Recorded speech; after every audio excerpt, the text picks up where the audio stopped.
মানে খুব মানে খুব কষ্ট করে বলছে দোয়া করবেন আল্লাহ যেন বাহাদুরি না, এখানে ফকর তাকাব্বুর আল্লাহ পছন্দ করে না। ব্যাংককে নেমেছি হাওয়াই জাহাজ থেকে, থাইল্যান্ডের রাজধানী। তো রাত তখন প্রায় 12টা, ভাবলাম মসজিদে যাই, একটা গাড়ি রিজার্ভ করে মসজিদে গেলাম, দেখি গেট বন্ধ, ফার্স্ট গেট সেকেন্ড গেট, ডাকাডাকি কেউ শুনলো না। তো ভাবলাম যে স্টেশনে যাই, কারণ এটা তো রাজধানী ব্যাংকক, থাইল্যান্ডের রাজধানী, আমাদের যেমন পশ্চিমবঙ্গের কলকাতা, ভারতের দিল্লি রাজধানী। স্টেশনে লোকজন গম গম করে সারা রাত যান, হাওড়া শিয়ালদা লোক পাবেন। তো ভাবলাম যে তাহলে স্টেশনে গিয়ে অন্তত পক্ষে এশার নামাজও না হয়নি, এখন প্রায় 11:30 মতো বাজে। তো ব্যাংককের স্টেশনে গেলে লোকজনও পাওয়া যাবে, দোকানপত্র খোলা পাবো, অসুবিধা হবে না। আবার ওই গাড়িটাকে নিয়ে চলে এলাম ওই স্টেশনে ব্যাংককে। এসে দেখি কিচ্ছু নেই লোকজন, শুধু 4-5-7টা পুলিশ ডিউটি করছে। তো আমাদের তো কোনো নামাজ হয়নি, এসব পড়া হয়নি।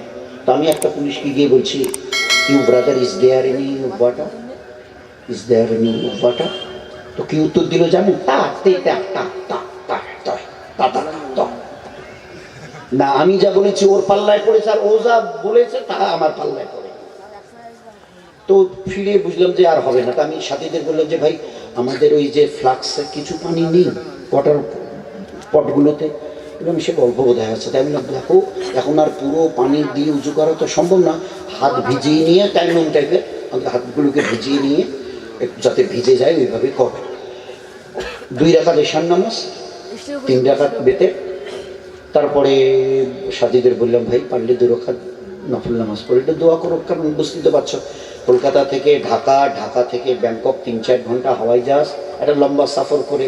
আর এখন প্রায় 12টা, 12:15 বাজে।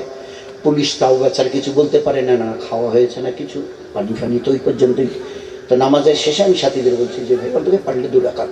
তো আমারও একটা ভয় ঘাবড়াহাট ছিল, এই আল্লাহ সাথীরা না খেয়ে আছে, সাথেও সেরকম কিছু নেই, পানিও নেই যে একটু পান করবে। তো অটোমেটিকলি যা হয় 2 রাকাত সালাতুল হাজত করে মানে দোয়া চাইছি, যা হয় ওইসব ক্ষেত্রে চোখের পানি আপনি বেরিয়ে আসে। একজন লোক এসে আমার সাথীরা দাঁড়িয়েছিল, ওদের বলছে আসসালামু আলাইকুম। ওয়ালাইকুম সালাম। আপনারা কোত্থেকে এসছে? বাংলায়। রাত তখন 12:15, 12:30। আপনারা কোত্থেকে এসছে? বলে ইন্ডিয়া থেকে। ও আচ্ছা আচ্ছা। তো যখন বলেছে আপনারা সালাম দিয়ে আপনারা কোত্থেকে এসছেন, তো আমার একেবারে কানে যেভাবে বন্দুক ফায়ার করলে হয় ওইভাবে গিয়ে যেন লাগলো। এই গভীর রাতে যেখানে পুলিশরা ইংরেজি বলছে না বাংলায়, তা আমি একটু তাড়াতাড়ি করে উঠে কাছে গেলাম, দেখি কে। আমাকে দেখে বলছে ও মুজিবুর ভাই আপনিও এসছেন? আমি বললাম আপনাকে যে চিনলাম না। বলে ওসব পরে হবে, কি অসুবিধাটা বলেন তো? বললাম সাথীদের কোনো খাওয়া দাওয়া হয়নি, আর পানিও আমাদের সাথে নেই। তা বলে যে ওয়াটার বটল ওরকম আছে, ফ্লাক্স? আমি বললাম তা আছে। বলে দেন আমাকে দেন। গেল এই ভদ্রের মনে করেন যে 18-20, 15-20, 16 হাত 17 হাত, গিয়ে ওখানে একটা বিল্ডিংয়ের কোণা সোজা গেল, গিয়ে কোণাটা দেখো একটুখানি খালি একটু ডাইভার্সন ঘুরলো, আর বোধহয় 1 মিনিটও সময় নেয়নি, আবার সঙ্গে সঙ্গে ফিরে চলে গেল। দেখি হাতে একটা কার্টুন আর ওই পানির বোতলগুলো কাঁধে। বলে যে দস্তরখানা আছে? আমি তা আছে। বলে বাচ্চা সাথীদের অনেক টায়ার্ড হয়ে গেছে, বিছিয়ে নেন ভাই, বিছিয়ে নেন, বিছিয়ে নেন। সব খুলে কার্টুনটা যখন খুললো, তো যে খানা ও বার করেছে, আমরা 8 জন ছিলাম, 80 জনেও বোধহয় খেয়ে শেষ করতে পারবো না। এহেন ফল ছিল না যা ওর মধ্যে ছিল না, এহেন ফল ছিল না যা ওই কার্টুনে ছিল না। আমি বললাম এই আপনি এই সময় এতগুলো? বলে ও কোনো চিন্তা করবেন না, কোনো চিন্তা করবেন না, আপনি সাথীদের খেতে দিন, এখানে পানি ভরা আছে, খেয়ে নিন। আমি জিজ্ঞাসা করলাম ওই খেতে খেতে আপনি থাই ভাষা জানেন? আমি জিজ্ঞাসা করেন তো এই পুলিশ দুটো তো পাশাপাশি হেঁটে বেড়াচ্ছে, টহল দিচ্ছে, পানি কোথায় আছে? বলে তা আমি জানি, ও ওদের আমি করেন না জিজ্ঞাসা, আমরা একটু দেখি একটু। তো দেখলাম ওই একেবারে পরিষ্কার, ও তেতা করলো, ও আবার ওইভাবে উত্তর দিল।